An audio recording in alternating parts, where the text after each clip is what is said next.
করোনাকালে বিদ্যুতের ভুতুড়ে বিল ছাড় না দিয়ে উল্টো গ্রাহকের ওপর চাপানো হলো 10 গুণ টাকা। মামলার হুমকি মাঠ পর্যায়ে, রোববার অনলাইনে গণশুনানি। স্বাস্থ্য অর্থ মন্ত্রণালয়ের টানাটানিতে করোনা পরীক্ষার কিট সংকট, একদিনে শিশুসহ 40 জনের মৃত্যু। সংকট নিয়ে আইসিইউর দাবি স্বাস্থ্য বিভাগের। করোনায় দেশের চাকরি বাজারে ধস, বেকার হচ্ছেন অনেকে, কমেছে কর্মসংস্থানও। বাজারমুখী দক্ষ কর্মী না থাকাই কারণ বলছেন উদ্যোক্তারা।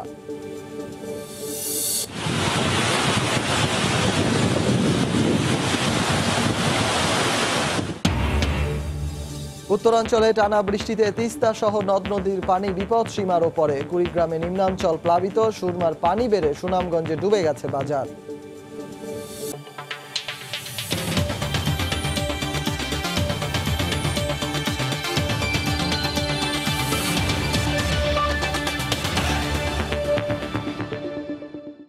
দেখছিলেন শিরোনাম, জনপদে সময়ের সঙ্গে আছি আমি সজল মিত্র রিচার্ড। করোনার দুঃসময়ে আকাশচুম্বী বিদ্যুৎ বিলের বোঝা এখন বড় দুশ্চিন্তা সাধারণ গ্রাহকের কাছে। কোনো কোনো ক্ষেত্রে বাড়তি 10 গুণ টাকা গ্রাহকের কাঁধে চাপিয়ে দেওয়ার বিলও তৈরি হয়েছে। বিতরণ সংস্থাগুলোর দাবি 30 জুনের মধ্যেই নিষ্পত্তি করা হবে বিল সংক্রান্ত জটিলতা। এদিকে অনিয়ম তদারকিতে গঠিত টাস্ক ফোর্সকে 1 সপ্তাহের মধ্যে জড়িতদের চিহ্নিত করতে বলেছে বিদ্যুৎ বিভাগ। দেবাশিস রায়ের রিপোর্ট। করোনার থাবা থেকে রক্ষা পেতে প্রায় 2.5 মাসের সাধারণ ছুটিতে কার্যত স্তব্ধ ছিল পুরো দেশ। সবকিছুর মতো এ সময় বন্ধ হয়ে যায় বাড়ি বাড়ি গিয়ে মিটার থেকে রিডিং নিয়ে বিদ্যুৎ বিল তৈরির কাজও। সংকটের এই সময়ে 3 মাস পর্যন্ত গ্রাহকের বিলম্ব বিল পরিশোধের মাশুলেও ছাড় দিয়েছে সরকার। কিন্তু গ্রাহককে সুবিধা দিতে গিয়ে বিল তৈরির অনিয়মে এখন বড় ফাঁদে পড়েছেন গ্রাহকরাই। 3 মাসে 3,400 টাকা হলো 1200 টাকা বিল আসার কথা, 2457 টাকা বিল আসে কিভাবে? বিল নিয়ে তো সমস্যায় পড়েছে, সত্যি কষ্টকর এবং দুঃখজনক। মহামারীর এই দুঃসময়ে বিল সমন্বয়ের নামে প্রিপেইড ও পোস্টপেইড শ্রেণীর ভুক্তভোগীদের দুশ্চিন্তা, প্রিন্সিপাল বিল নামের এই টাকা কি তবে গ্রাহকের ঘাড়েই বর্তাবে? 2 মাসে যেসব অফিস বন্ধ ছিল সেই সব অফিসের বিলটা আপনার বেশি হয়েছে। এখন আমরা মিটার রিডার দেখে দিলে আমরা এটাকে রিভাইজ করে দিচ্ছি। ভয় পাওয়ার কোনো কারণ নাই বা আমাদেরকে অন্যরকম ভাবার কোনো কারণ নেই। বাড়তি বিলের এই বিড়ম্বনা তদারকিতে এরই মধ্যে অতিরিক্ত সচিবকে প্রধান করে টাস্কফোর্স গঠন করেছে বিদ্যুৎ বিভাগ। কোম্পানিগুলোর দাবি, বিল কাণ্ডে জড়িতদের চিহ্নিত করার কাজ শুরু হয়েছে।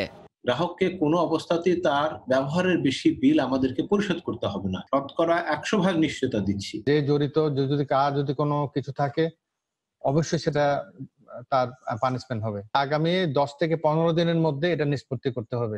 বিল সংক্রান্ত জটিলতা নিরসনে রোববার থেকে অনলাইনে অভিযোগ নিষ্পত্তি শুরু করবে ডিপিডিসি। এছাড়া ডেস্কো গ্রাহকরা ফোন করেও সেবা পাবেন এই ভুতুড়ে বিলের কবল থেকে। সোশ্যাল মিডিয়াতে, ফেসবুকে গিয়ে আমরা একটা গণশুনানির মতো করব। দেবাশিস রায়, সময় সংবাদ, ঢাকা। ভৌতিক বিদ্যুৎ বিল নিয়ে হয়রানির শিকার প্রত্যন্ত অঞ্চলের গ্রাহকরাও। ময়মনসিংহ অঞ্চলের পিডিবির বিদ্যুৎ গ্রাহকদের অভিযোগ, মিটার রিডিং না দেখেই কয়েক গুণ বেশি বিল করা হচ্ছে। বিল পরিশোধ না করলে দেয়া হচ্ছে মামলার হুমকিও। সায়েম আকন্দের তোলা ছবি নিয়ে হারুনুর রশিদের রিপোর্ট। ময়মনসিংহ সদর, ফুলপুর সহ জেলার বিভিন্ন এলাকায় ভৌতিক বিল নিয়ে দিশেহারা গ্রাহকরা। মিটারে বর্তমান রিডিংয়ের চেয়ে 300 থেকে 3000 ইউনিট পর্যন্ত বেশি বিল করা হয়েছে শত শত গ্রাহকের নামে। এ নিয়ে বিদ্যুৎ অফিসে ধর্ণা দিয়েও প্রতিকার মিলছে না বলে অভিযোগ গ্রাহকদের। উল্টো 30 জুনের মধ্যে বিল পরিশোধ না করলে মামলার হুমকি দেয়া হচ্ছে বলেও জানান তারা। 800 টাকা আগে আমার মাসে বিল আইতো, 18,000 টাকা মতো আমার বিল আইছে। কত টাকা আমি দাম করতে আমার 356 টাকা আগে বিল করছে, অনেক এই মাসে করছে 7000। সংশোধন করতে গেছি, এই যে বিল করছে এটাই দেওয়া লাগবো, কিস্তি করে দিচ্ছে, আর নাইলে তারা মামলা করে দেবো। মিটার না দেখে মনগড়া বিল দিয়ে টাকা আদায়ে জড়িতদের বিরুদ্ধে ব্যবস্থা নেওয়ার দাবি জানিয়েছেন গ্রাহক ও সুশীল সমাজের প্রতিনিধিরা। এই অন্যায়ভাবে বিদ্যুৎ বিল দাখিল করার জন্য, ঘরে ঘরে পৌঁছে দেওয়ার জন্য, গ্রাহকদেরকে হয়রানি করার জন্য এর সাথে সংশ্লিষ্ট যারা আছেন তাদের আমি বিচার দাবি করছি। তবে পিডিবির কর্মকর্তারা বলছেন, বাড়তি বিল পরবর্তী বিলের সাথে ক্রমান্বয়ে সমন্বয় করা হবে। কারেকশন করে দিচ্ছি এবং কিছু পরবর্তীতে আরো যারা আসবে তাদেরকেও কারেকশন করে দিব। গ্রাহকদের একটা ভুল ধারণা যে আসলে আমাদের বেশি বিল করছে, আসলে আমরা বেশি বিল করি নাই, সেটা মিটারের সাথে মিল রেখেই করছে। জেলায় পিডিবির গ্রাহক সংখ্যা প্রায় 4 লাখ। হারুনুর রশিদ, সময় সংবাদ, ময়মনসিংহ। করোনা সংকটে চাকরি হারাচ্ছেন কর্মজীবীরা, কমছে নতুন করে কর্মসংস্থানের সুযোগও, হতাশ হয়ে পড়ছেন তরুণরা। এর কারণ হিসেবে বাজারমুখী মানব সম্পদের অভাবের কথা বলছেন উদ্যোক্তারা। করোনা পরবর্তীতে বেকার সমস্যা প্রকট হওয়ার আশঙ্কা করে অর্থনীতিবিদদের পরামর্শ, জোর দিতে হবে বিভিন্ন মেয়াদী প্রশিক্ষণের মাধ্যমে উপযুক্ত জনশক্তি গড়ে তোলার উপর। কামরুল হাসান সবুজের রিপোর্ট। করোনার ক্ষতি কাটিয়ে উঠতে ব্যয় সংকোচনের পথে হাঁটছে উৎপাদন ও সেবামুখী প্রায় সব শিল্প প্রতিষ্ঠান। এতে প্রতিদিনই চাকরি হারাচ্ছেন বিভিন্ন প্রতিষ্ঠানের কর্মী। হঠাৎ বেকার হয়ে পড়া এই জনগোষ্ঠী জানে না ঠিক কবে আবার তৈরি হবে নতুন করে কর্মসংস্থান। আমরা কয়েক লাখ বেকার সারা বাংলাদেশে খুব অনিশ্চয়তার মধ্যে পড়ে গেলাম, আসলে কবে এই খারাপ সময়টা শেষ হবে। এমসিকিউ পরীক্ষা দিয়েছি 2020 সালের ফেব্রুয়ারির 29 তারিখ এবং নিয়ম অনুযায়ী আমাদের রিটার্ন পরীক্ষা হওয়ার কথা 2 মাসের মধ্যে। এখন আমাদের পরীক্ষা হচ্ছে না। গবেষণা সংস্থা পিআরআই এর আশঙ্কা, চাকরি হারাতে পারে দেশের 1.5 কোটির বেশি মানুষ, আর ক্ষতির মুখে পড়বে প্রায় 5 কোটি।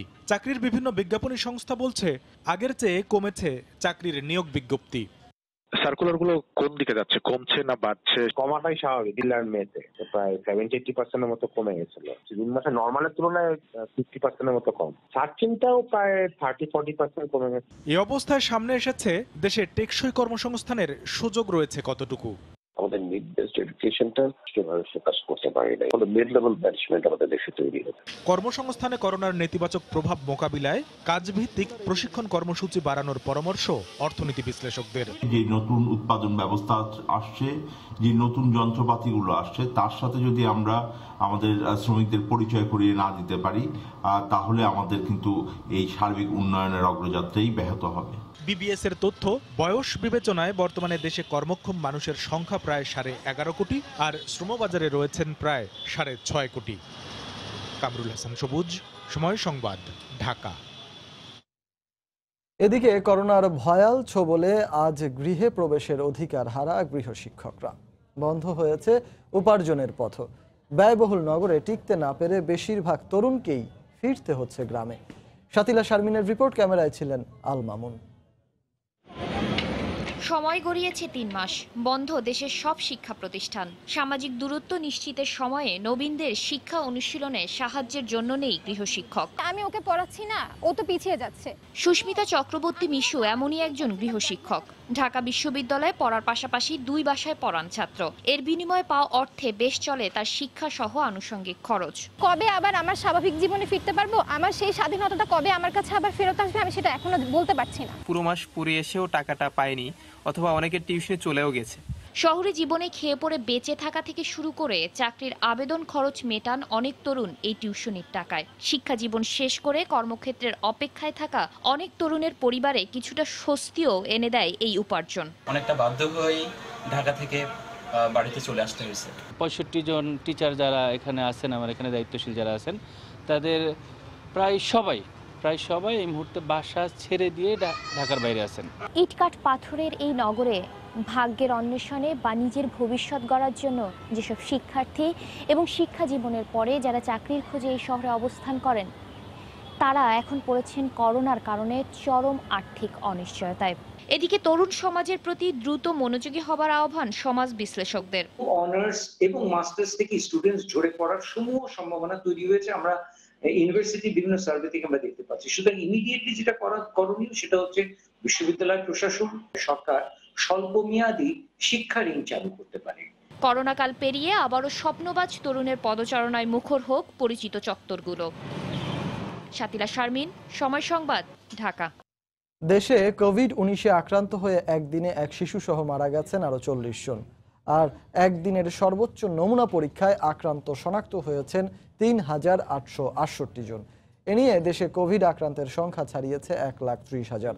বুলেটিনে সব হাসপাতালে সহজেই রোগী ভর্তির সুযোগ রয়েছে দাবি করে স্বাস্থ্য অধিদপ্তর জানায়, কোভিড চিকিৎসায় এখনও সারা দেশে খালি আছে প্রায় 10,000 শয্যা আর 200টির মতো আইসিইউ।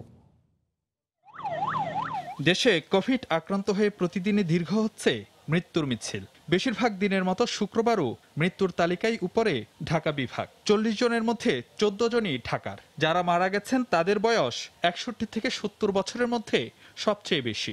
0 থেকে 10 বছরের মধ্যে একজন, 31 থেকে 40 বছর 3 জন, 41 থেকে 50 6 জন, 51 থেকে 60 12 জন, 61 থেকে 70 14 জন, 71 থেকে 80 3 জন, 81 থেকে 90 বছরের মধ্যে একজন।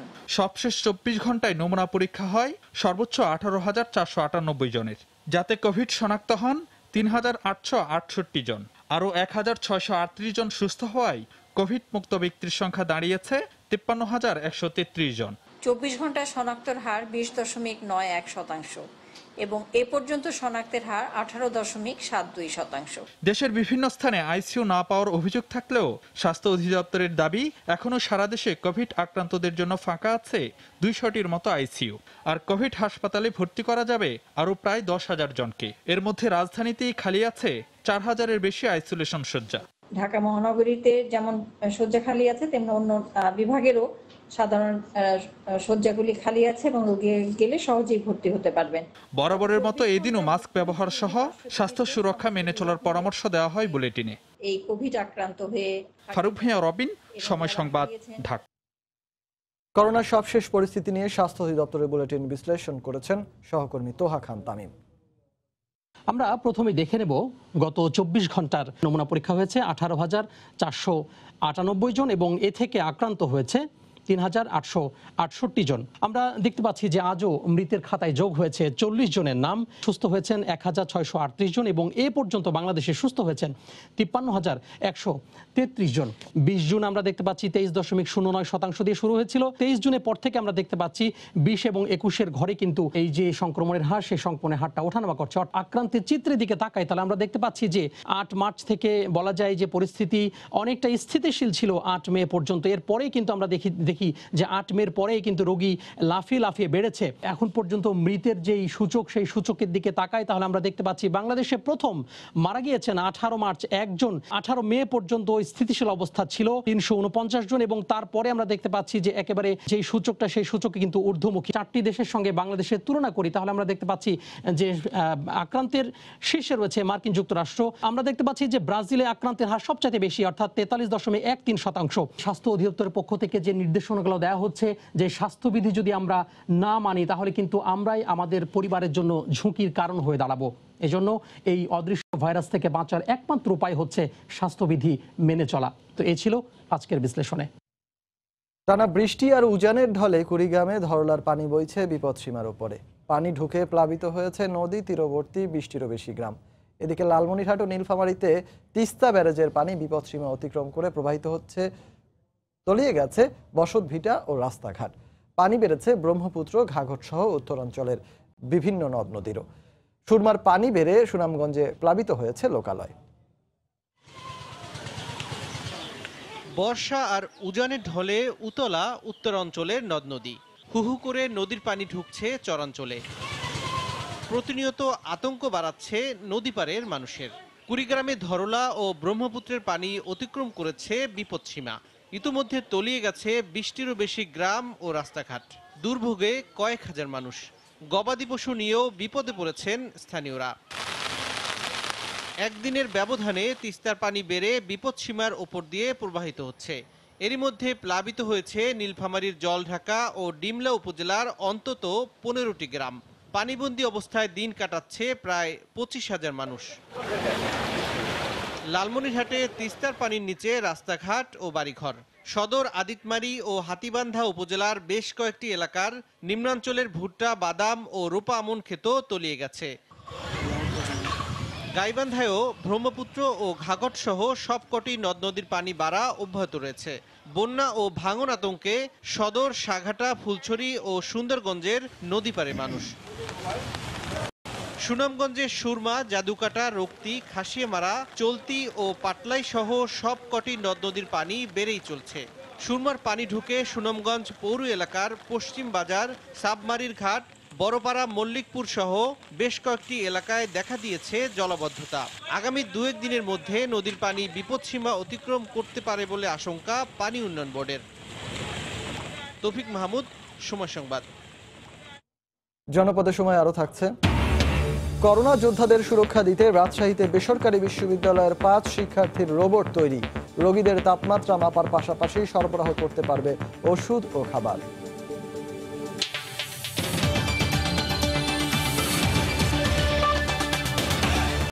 তথ্য বলছে মাদকাসক্তের প্রায় শতভাগই ধূমপায়ী।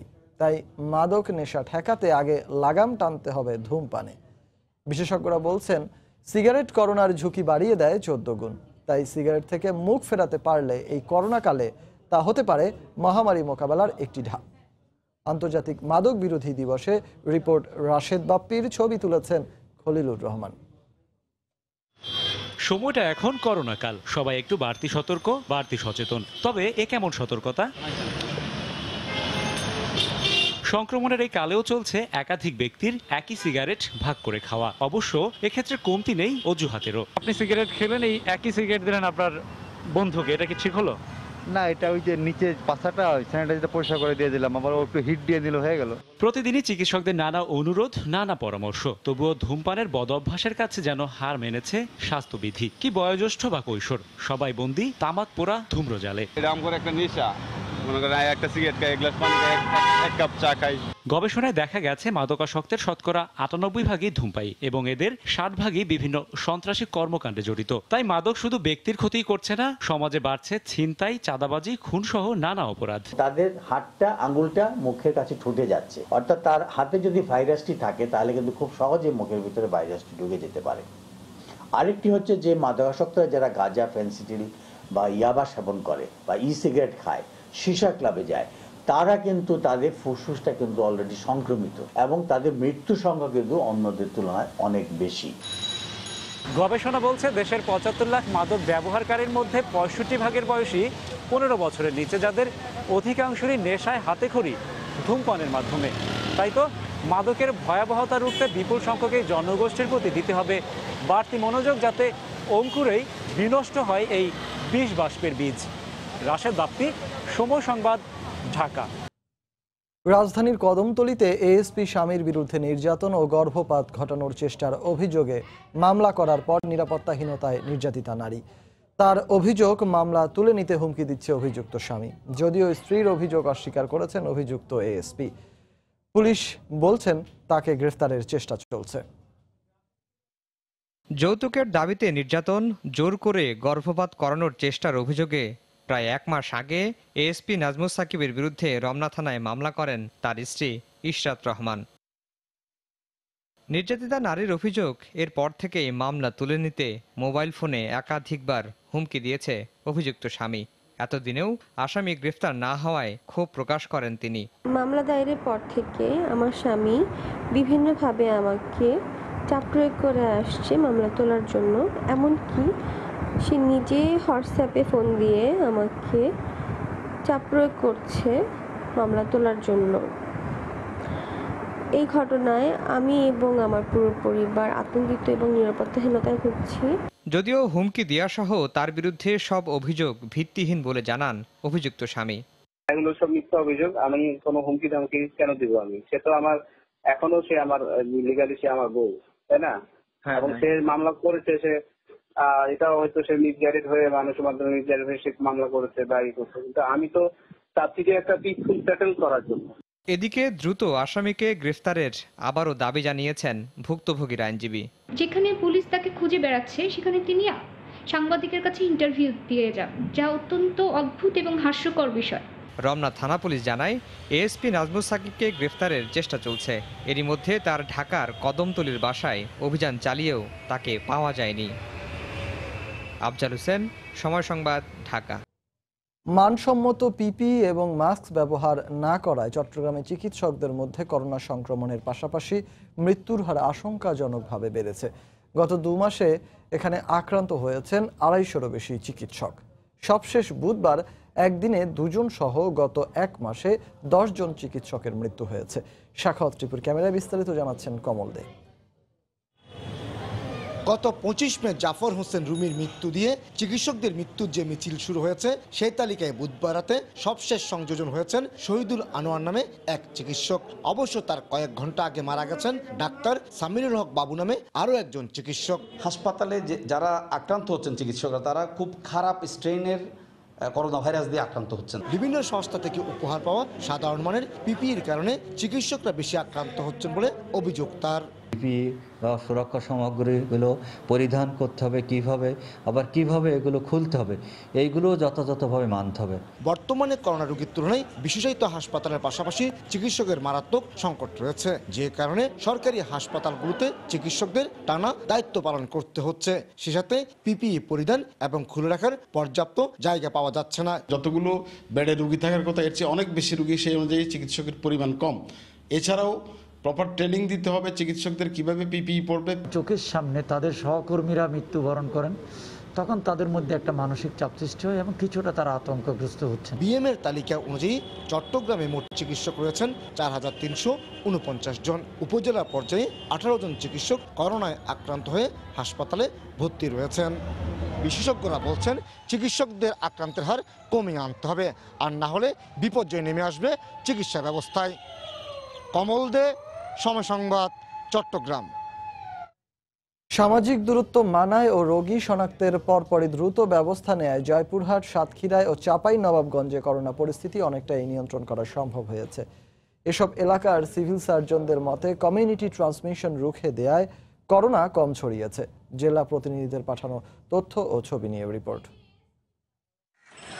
16 এপ্রিল প্রথম জয়পুরহাটের কালাই উপজেলার উদয়পুর গ্রামে নারায়ণগঞ্জ ফেরত 2 জন করোনা রোগী শনাক্ত হওয়ার পরপরই জেলা প্রশাসনের পক্ষ থেকে পুরো জেলা লকডাউন ঘোষণা করা হয়। এরপর 28 মার্চ থেকে জেলা স্বাস্থ্য বিভাগ সন্দেহভাজন বিভিন্ন নারী পুরুষের নমুনা সংগ্রহের কাজ শুরু করেন। আমাদের জেলায় এই পর্যন্ত কোনো মৃত্যু নেই। এর কারণ হলো যে আমরা এপ্রিলের শুরু থেকে অনেক স্যাম্পল দ্রুত কালেকশন করেছি। যারা ঢাকা, নারায়ণগঞ্জ এবং গাজীপুর থেকে এসেছিল এবং তাদের কন্ট্যাক্টে যারা এসেছিল তাদের আমরা কোয়ারেন্টাইন রেখেছিলাম এবং পজিটিভ পেশেন্টগুলোকে দ্রুত আমরা আইসোলেশন সেন্টারে রাখি এবং তাদের অধিকাংশই অ্যাসিম্পটোমেটিক ছিল বা মাইল্ড সিমটম ছিল।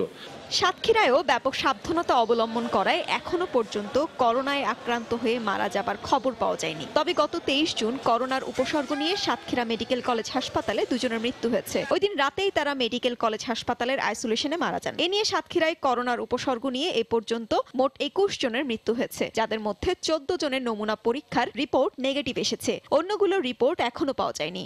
যে সমস্ত রোগী জ্বর বা কাশি নিয়ে আসে, সাধারণ জ্বর, কাশি বা ফ্লু জাতীয় রোগী, তাদের হাসপাতালে সাধারণ জেনারেল রোগীদের সাথে ভর্তি না রেখে আমরা আলাদা একটা ওয়ার্ড করেছি 20 বেডের, সেই ওয়ার্ডে তাদেরকে ভর্তি রাখছি।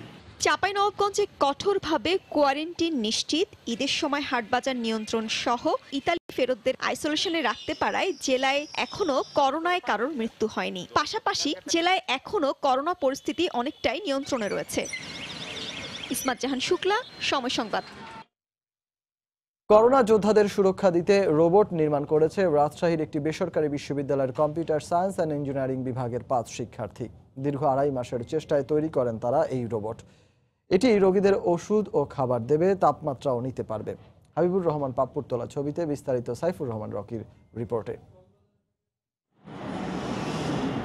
নিরাপদ দূরত্বে থেকে রোগীদের সেবা শুশ্রূষা দিতে পারলে চিকিৎসকদের সংক্রামিত হবার শঙ্কা অনেকটা কমে আসবে, এমন ধারণা থেকে করোনার সামনের সারির যোদ্ধা স্বাস্থ্যকর্মীদের সহায়তায় এগিয়ে আসেন রাজশাহীর বরেন্দ্র বিশ্ববিদ্যালয়ের কম্পিউটার সায়েন্স অ্যান্ড ইঞ্জিনিয়ারিং বিভাগের 3য় বর্ষের 5 শিক্ষার্থী। দীর্ঘ 2.5 মাসের প্রচেষ্টায় তৈরি করেন একটি রোবট। তাদের দাবি, রিমোটের সাহায্যে এই রোবটের মাধ্যমে রোগীদের ঔষধ ও প্রয়োজনীয় খাদ্য সরবরাহ করা যাবে। একটা ডাক্তারের চিকিৎসার জন্য যেসব ডিভাইসগুলো ইউজ করা দরকার সেই ডিভাইসগুলো ইউজ করছি এবং এই ডিভাইসগুলো ইউজ করার পরে রেজাল্টগুলো কীভাবে ডাক্তারের কাছে পৌঁছাবে এর জন্য আমরা একটা সার্ভার তৈরি করছি। অ্যাপের নির্দিষ্ট একটা স্ট্যাটিক আইপি আছে, ওই আইপি ইউজ করে আমরা যে কোনো জায়গায় পৃথিবীর যে কোনো প্রান্ত থেকে ইন্টারনেটের থ্রুতে আমরা এই ডিভাইসটাকে কন্ট্রোল করতে পারবো। শিক্ষার্থীদের রোবট প্রকল্পের তত্ত্বাবধায়ক শিক্ষক জানান, রোবটের সঙ্গে যুক্ত অ্যান্ড্রয়েড ফোনের সাহায্যে ভিডিও কনফারেন্সের মাধ্যমে চিকিৎসক ও আক্রান্ত ব্যক্তি কথা বলতে পারবেন। স্মার্ট ডিভাইস থাকছে যেটার মাধ্যমে হচ্ছে টেলিমেডিসিন, যেটাকে বলে ডাক্তার দূর থেকেই রোগীকে রিয়েল টাইম ভিডিও কনফারেন্সিংয়ের মাধ্যমে রোগীকে তার সকল সেবা দিতে পারবে এবং সকল উপদেশ দিতে পারবে। আর বিভাগের এই শিক্ষক জানালেন, বিশ্বের যে কোনো প্রান্ত থেকে একটি অ্যান্ড্রয়েড ডিভাইসের মাধ্যমে এটিকে নিয়ন্ত্রণ করা সম্ভব। এটা এখন আমরা কার্যক্ষেত্রে যদি নিয়ে যেতে পারি, সেক্ষেত্রে আমাদের স্বাস্থ্যকর্মী, ডক্টর, নার্স এদের মৃত্যুর হার এবং বিশেষ করে কোভিড আক্রান্ত যে রোগীগুলো আছে তাদের মৃত্যুর হার কিন্তু আমরা কমিয়ে নিয়ে আসতে পারবো। শিক্ষার্থী ও শিক্ষকেরা চান সরকারি পৃষ্ঠপোষকতার পাশাপাশি দ্রুত মাঠ পর্যায়ে এর বাস্তবায়ন। রোবটটি তৈরিতে খরচ হয়েছে 15,000 টাকা। সাইফুর রহমান রকি, সময় সংবাদ, রাজশাহী। জানিয়ে দিচ্ছি জনপদের সময় শিরোনামগুলো। করোনাকালে বিদ্যুতের ভুতুরে বিল ছাড় না দিয়ে উল্টো গ্রাহকের ওপর চাপানো হলো 10 গুণ টাকা। মামলার হুমকি মাঠ পর্যায়ে, রোববার থেকে অনলাইনে গণশুনানি। স্বাস্থ্য ও অর্থ মন্ত্রণালয়ের টানাটানিতে করোনা পরীক্ষার কিট সংকট, একদিনে শিশুসহ 40 জনের মৃত্যু, সংকট নেই আইসিইউর দাবি স্বাস্থ্য বিভাগের। করোনায় দেশের চাকরি বাজারে ধস, বেকার হচ্ছেন অনেকে, কমেছে কর্মসংস্থানও। বাজারমুখী দক্ষ কর্মী না থাকাই কারণ বলছেন উদ্যোক্তারা।